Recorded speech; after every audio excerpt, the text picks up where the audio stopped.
السلام علیکم ورحمۃ اللہ وبرکاتہ نحمده ونصلی علی رسولہ الکریم اما بعد اعوذ باللہ من الشیطان الرجیم بسم اللہ الرحمن الرحیم لن ینال اللہ لحومها ولا دماؤها ولكن ینالہ التقوی منکم صدق اللہ العظیم۔ معزز سامعین کرام، ہم لوگ جو قربانی کرتے ہیں، یہ قربانی حضرت ابراہیم علیہ السلام کی یادگار ہے۔ حضرت آدم علیہ السلام سے لے کر حضرت محمد صلی اللہ علیہ وسلم تک قربانی کا سلسلہ ہر امت میں جاری اور ساری رہا ہے۔ ہم لوگ جو قربانی کرتے ہیں اس میں ہمیں ایک چیز کا خاص لحاظ رکھنا چاہیے، اور ایک چیز کو ہمیں بہت سوچ سمجھ کر کرنا چاہیے، اور وہ ہے کہ ہمیں نیت کیسے ہمیں کرنی چاہیے۔ قرآن کریم نے ہمیں بتایا، جو آیت کریمہ میں نے آپ کے سامنے تلاوت کی، اس کے اندر اللہ تبارک و تعالیٰ فرماتے ہیں کہ جو تم لوگ قربانی کرتے ہو، جانور کا خون بہاتے ہو،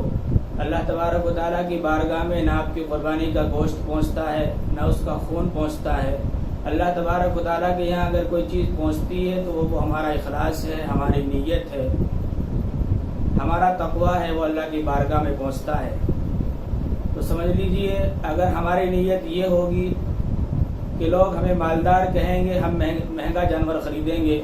اگر ہماری نیت یہ ہوگی کہ لوگ ہمیں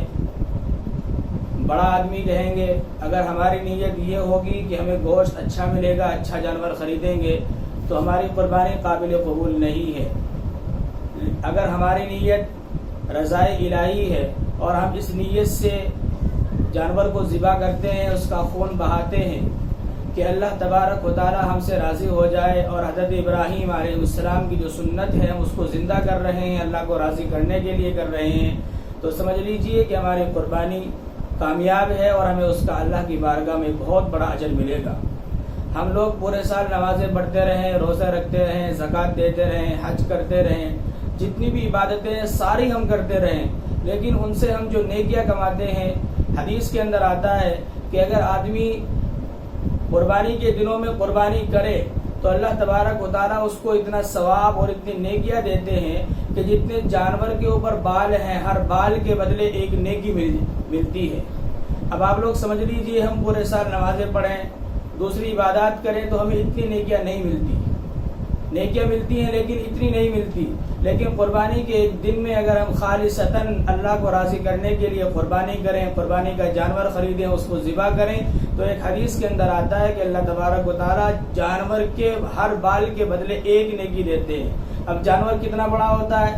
اگر آپ اس کے بالوں کو شمار کرنا چاہیں تو نہیں کر سکتے۔ تو اس لیے ہمیں اللہ کو راضی کرنے کے لیے قربانی کرنی چاہیے، اور اللہ سے ثواب کی امید پر قربانی کرنی چاہیے۔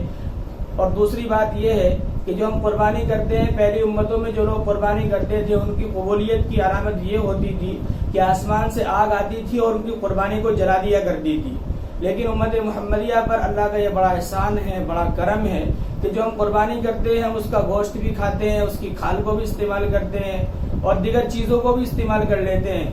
لیکن ہماری قبولیت اور مقبولیت کی علامت یہ ہے کہ ہمارا دل صاف ہو، ہمارے دل کے اندر رضائے الہی ہو، ہمارے دل کے اندر اللہ کا خوف ہو، ہمارے دل کے اندر بڑائی نہ ہو، نام و نمود نہ ہو، مالداری کو جتلانا نہ ہو، ہمارے اندر گوشت کھانے کی نیت نہ ہو، اللہ کو راضی کرنا ہو۔ اب دیکھیے کہ اللہ تبارک و تعالیٰ نے ہمارے اوپر کتنا بڑا احسان کیا کہ ہم قربانی کرتے ہیں، پیسہ لگاتے ہیں، اپنا ٹائم خراب کرتے ہیں، لیکن اللہ نے اس کو ہمارے لیے استعمال کا ذریعہ بنا دیا۔ لیکن پہلی امتوں کے اندر لوگ قربانی کرتے تھے، اپنا پیسہ لگاتے تھے، مال خرچ کرتے تھے، لیکن ان کی اس قربانی کو استعمال نہیں کر سکتے تھے، لیکن ہم لوگ اس کو استعمال کر سکتے ہیں۔ میرا صرف بتانے کا اور کہنے کا مقصد یہ ہے، آپ لوگ اچھا جانور خریدیں، مہنگا جانور خریدیں، لیکن نیت یہ نہ ہو کہ لوگ مجھے مالدار کہیں، نیت یہ نہ ہو کہ مجھے گوشت اچھا ملے، نیت یہ نہ ہو کہ لوگ میرا نام گائیں کہ اس نے اچھا جانور خریدا ہے، بلکہ ہماری نیت یہ ہو کہ اللہ مجھ سے راضی ہو جائے، اور اللہ نے جو اس قربانی کے اوپر وعدے کیے ہیں، جو اللہ کی اس قربانی کے اوپر